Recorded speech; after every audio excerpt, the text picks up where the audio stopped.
Well, the heat here has caused a bit of problems, not just for the competitors as they'll face it this afternoon, but yesterday during practice. The racetrack surface at turn 2 began to break up just a bit. The NASCAR drivers and officials held an impromptu meeting. They went out, toured the affected area, and decided to call off practice and qualifying yesterday afternoon. So the field qualified for this race at 1 p.m. today after a crew came in late yesterday, dug up those asphalt patches that you see, and poured concrete into the affected areas. So the drivers this morning got a first look at this surface. Here's what they told Glenn Jarrett. Well, it's a whole lot better. I mean, it's 100% better than it was yesterday. Well, it feels pretty good. They put cement in the patches, and the bottom groove is pretty good. Well, the part of the track they repaired is excellent. They did a super job last night of fixing it.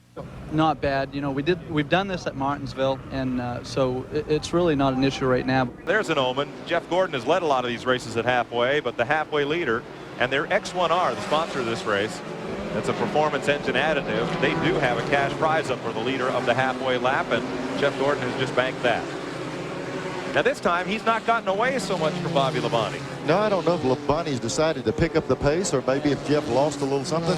He had to go around the 27 car on the outside as they black flagged him. And I'm just telling you, 1 or 2 times through the corner on the outside, and it'll cost you some tires, and he might have to cool him down to get him back under him again. There's Labonte tracking Jeff Gordon. Back off turn number 4 once again. 103 laps go on the board. They pulled out a good bit from Joe Nemechek and Steve Grissom. Jerry Glanville's car about to go again a lap down. There's Jimmy's. Oh, trouble in 4. Spencer up real high, got sideways. He skated the car off 4 and nearly turned it around.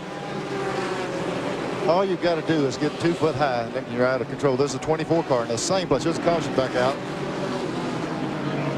They might think there's something in that corner. I don't see a car. We've seen 4 cars in succession lose it in that corner. They might be going to check it.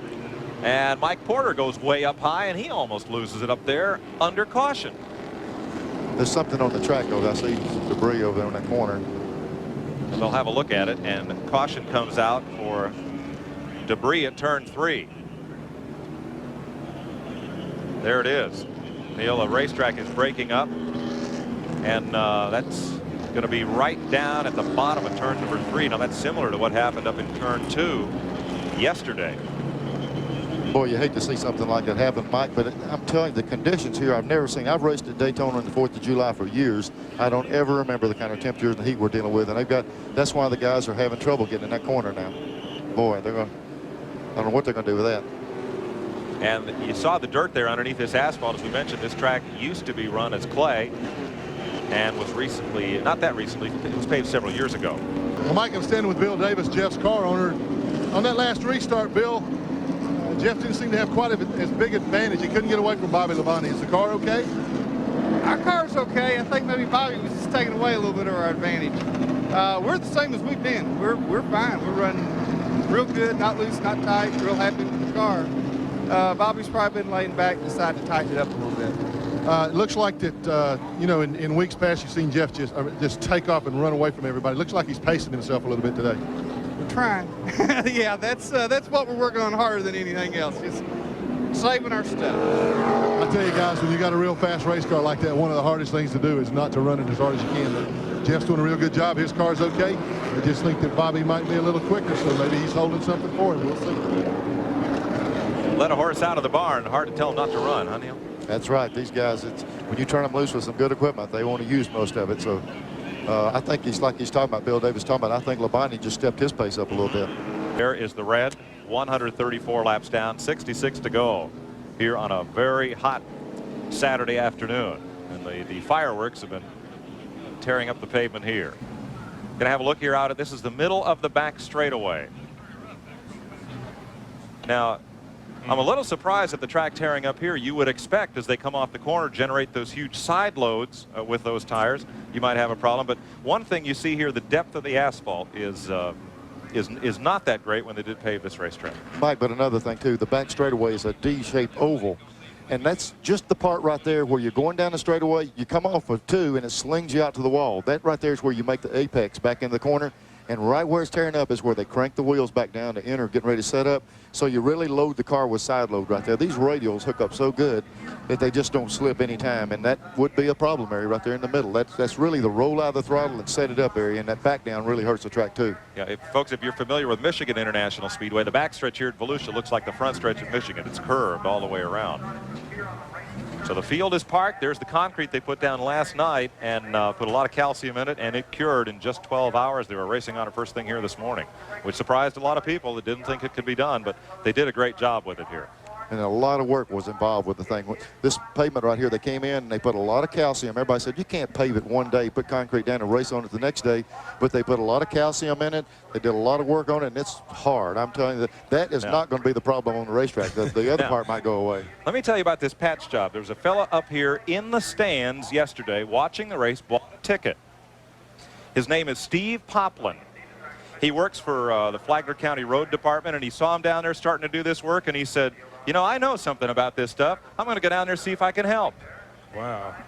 Yes, because I know they'll be back tomorrow. Just, the heat conditions are so bad this time of year, and this type of a grade isn't the best for blacktopping. And as we see, the cars will be a lot of problems tomorrow in racing if they didn't do something about it today. So if I wanted to see any racing, I definitely want to get out here today. I got a little bit of experience in this, so I just kind of jump in here with the guys and get the job done. This will be cured real good by morning, and do some good hot lap sessions tomorrow and qualifying, some good racing tomorrow.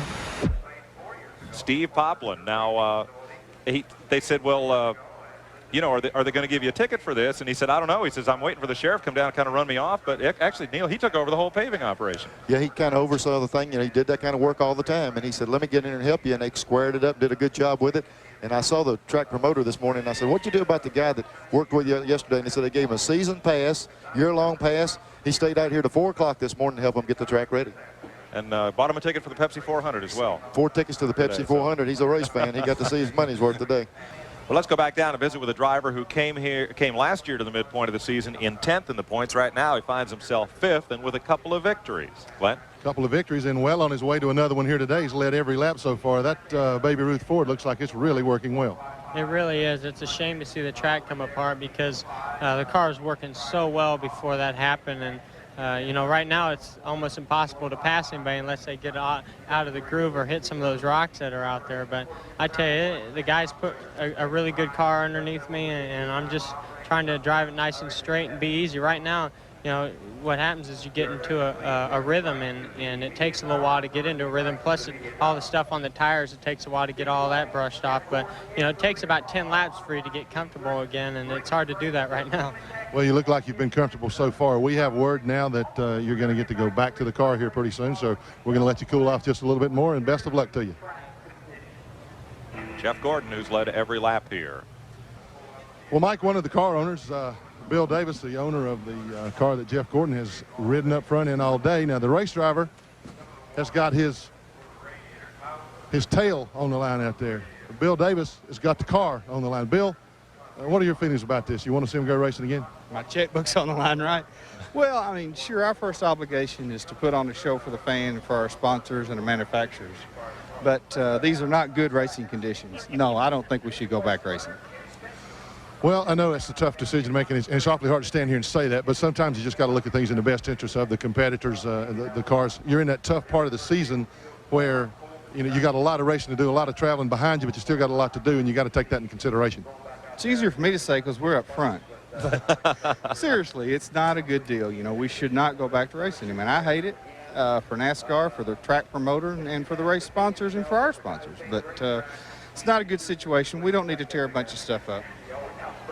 Excuse me, I didn't mean to step in front of the camera, right in Bill's line of vision. Well, we appreciate your candor. The way that you've conducted yourself all year certainly speaks well for you, and we just have to get that opinion.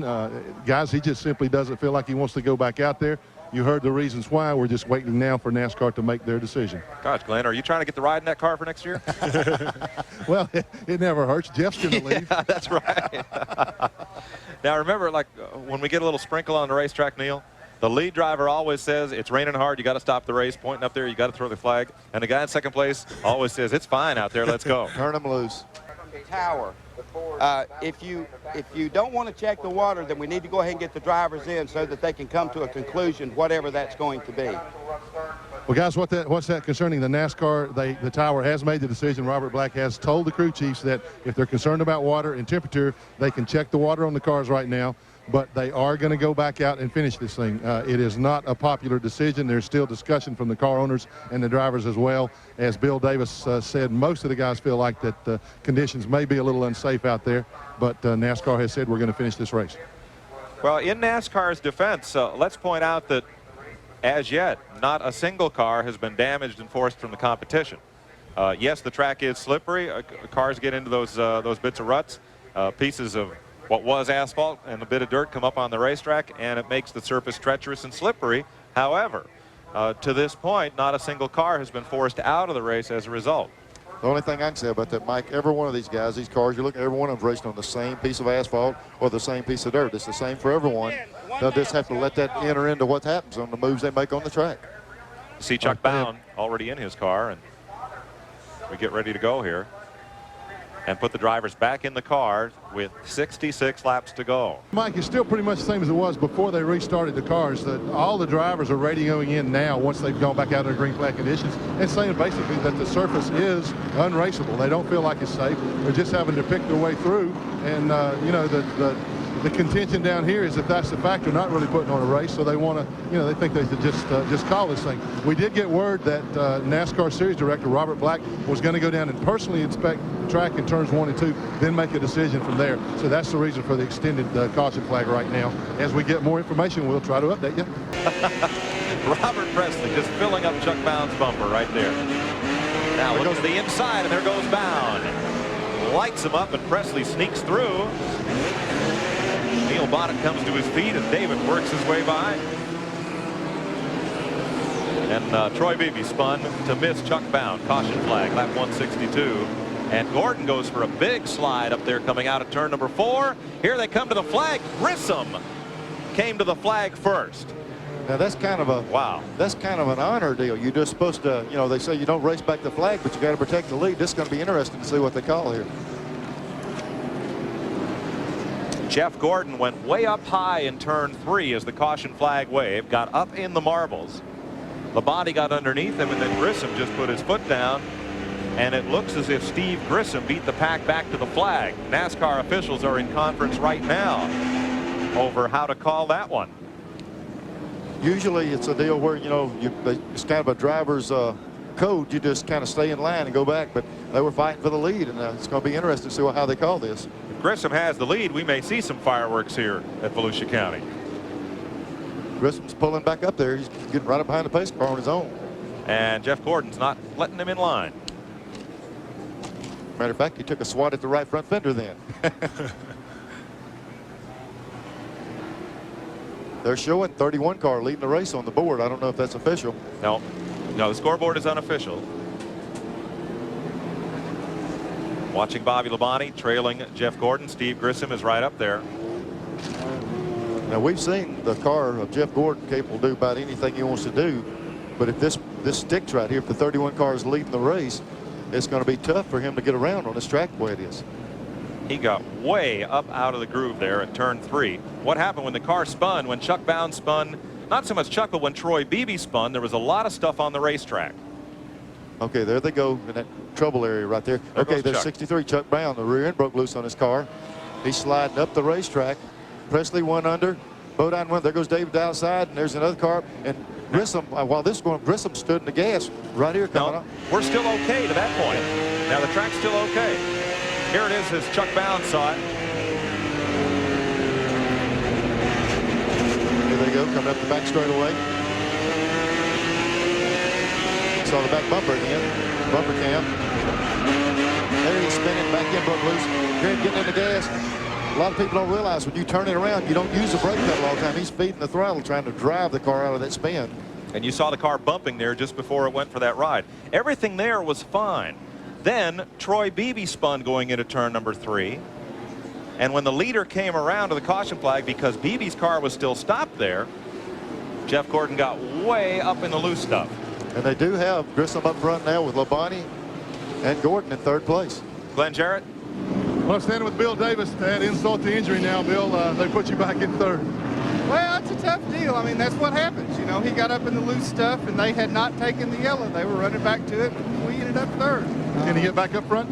Well, I don't know. It's just so impossible to pass, you know. I mean, I feel like we've got the superior car, but it's going to be awful hard to pass. Boy, that's tough to lead this thing like that and have that happen. And like he says, have the best car, but nothing he can do about it. Just when you thought you'd seen everything, we are going back to green. Steve Grissom is the race leader. He was the first car to the caution flag. Bobby Labonte second, and Jeff Gordon is third. Ricky Craven still fourth. Nemechek fifth. Spencer sixth. Robert Presley is now up to seventh. Todd Bodine eighth. David Bonnet ninth, and Tom Peck has moved into the 10th position. As they run this line here, I feel like the pass is going to have to be made. If you get up under him right here off of 2, you're going to get up under a car right there, and there's where Gordon's making a move. If he can get under him right there, but you're limited on that ability, how much track he can use over there. And then off of the corner here, there we are. Labonte's up under him. He got under him and into him. There between 3 and 4, and it may have cost Bobby Labonte, because here is Gordon, and around they go. Not enough room for 2 cars at once. Can they get going? There goes Gordon. Now Labonte refires. Caution flag waving. I take it back. We have seen everything today. No doubt about that. Let's have another look at it. Neil? He got up under him like we was talking about, this part of the racetrack, and he's down on that inside. Matter of fact, he's down on the flat part of the racetrack, but there's not much to work with. It's just a racing deal. Jeff's going for it. Labonte's using up all he can, and they got together getting in the corner. And both cars go up the racetrack. Jeff Gordon was going for it last week at Watkins Glen, got down into that turn 5 that they now call turn 9, lost the car, and would have finished second. Here's a different angle on it. Here they are. You can see he's just up there, just beside him, and up to where he thinks he's got the lead going in, not the lead, but positioning. And he goes on that flat part, and the car actually broke loose. It looked like it broke loose out from under him, Mike, and he slid up into him. Jeff Gordon is on pit road. That rear bumper and taillight panel hanging loose. Well, he doesn't have a thing to lose. He's going to be on the rear, and now he's got the new tires. Glenn? Well, they are just giving service, changing right side tires, putting fuel in the car, but the main point of concern is that whole rear body panel. They're trying to bungee cord it back on. They can't rip it off because it's still secure on the left side, but the whole right side's loose. You see them beating and pounding. Their main concern is to get that back on the car. They're going to have to send him back out, bring him back in then, because they're going to lose a lap. NASCAR is holding them. They've ripped it away, and now Jeff, now Robert Black is down here now, and he's holding the car. Robert Black himself has held the car, so he has lost a lap. I don't really understand why, but we're going to find out, I'm sure. Big discussion going on between Robert Black and Bill Davis. Obviously, Davis and the whole crew are not at all happy. I can't say I quite blame them, because I thought that they had gotten everything done they needed to do to get the car back out in front of the traffic and stay on the lead lap, but Robert made the decision that he had not. How many times this year has Jeff Gordon had the fastest car in the race taken off from the pole like a rocket and come to some kind of misfortune? He is now watching the field go by a second time and will be 2 laps down.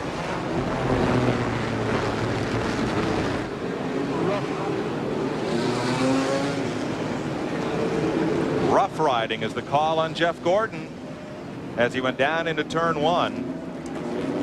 That's strictly a judgment call. You know, they view it and they make a decision and they go with it, and they call that move, you know, down the inside aggressive, and you know, it's hard to call something like that, but they have to do it every now and then. Way down on the bottom of the racetrack in what was clean pavement to get the lead. I'd hate to make that call myself. Well, we'll try it again, folks. 17 laps to go. Steve Grissom at the front of the pack. Joe Nemechek right behind. Jimmy Spencer is third. A little discussion here. Who will take the restart next? On the outside. And here they come. Green flag.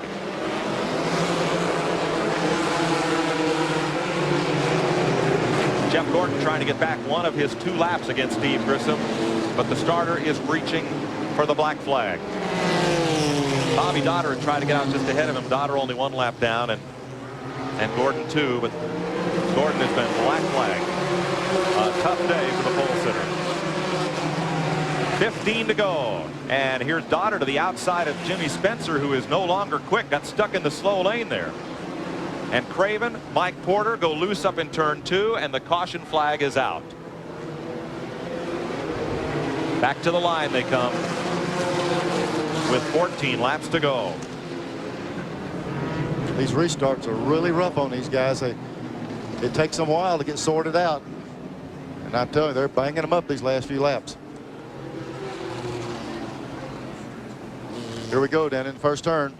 Oh, the 27 car spun right in the groove, and everybody had to go up around it. Got that real loose stuff. Boy, he's lucky nobody hit him sitting right in the middle of the track. Ward Burton back running again in the Gwaltney's car. And Jeff Gordon comes to pit road for the penalty stop. They'll put him tail end of the field. Ricky Craven back in. They'll put left side tires on his car this time. He's the last car on the lead lap. That's a big cushion for Grissom. Nemechek has cleared Dotter. And here comes Spencer to the inside of Nemechek. They trade paint but straighten out. I kind of felt like this was coming. Spencer's the guy. He's not going to be content to sit there. He's going to make a run on him. And here's Brad's pick coming to the front. Robert Presley right there behind. Gordon trying to get a lap back from Steve Grissom. Clearly he has the fastest car here, but he is now 2 laps down with 7 to go.